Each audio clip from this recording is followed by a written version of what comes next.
শেখ মুজিবুর রহমানের জীবন নিয়ে নির্মিত সিনেমা মুজিব একটি জাতির রূপকার এ কাজ করতে না পেরে কেঁদেছিলেন অভিনেত্রী আজমেরী হক বাঁধন। দুবার অডিশন দিলেও সে সিনেমায় ডাক পড়েনি তার।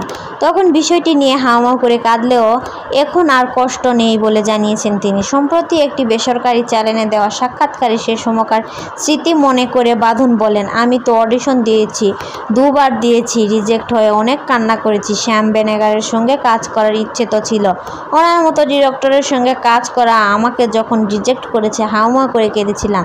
যখন ট্রেলার বের হলো তখন আমার একটা কাজিন আছে খুব ক্লোজ, ওর নাম সামিয়া, ও আমাকে বলেছিল, বাঁধন আপু আল্লাহ তোমার সঙ্গে সব কিছু ভালো করে, তুমি তো তা জানো।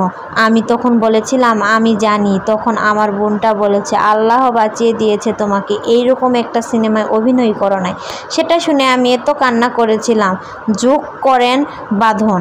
রেহেনা মরিয়ম নূর খ্যাত এই অভিনেত্রী দাবি করেন, কষ্টটা ছিল ওরা শুধু আমাকে রিজেক্ট করেনি, বাজেভাবে অপমান করেছিল। পরে তখন ট্রেলার এলো, ছবিগুলো, সবার কথা শুনে মনে হলো কাজটা না করে ভালো হয়েছে। খুশি হয়েছিলাম যে তারা আমাকে রিজেক্ট করেছিল। মুক্তির পর থেকে মুজিব একটি জাতির রূপকার সিনেমা নিয়ে নানান আলোচনা সমালোচনা হয়েছে। বিশাল বাজেটের সিনেমা হলেও তা শৈল্পিক দিক দিয়ে কতটা উত্তরে যেতে পেরেছে তা প্রশ্নবিদ্ধ।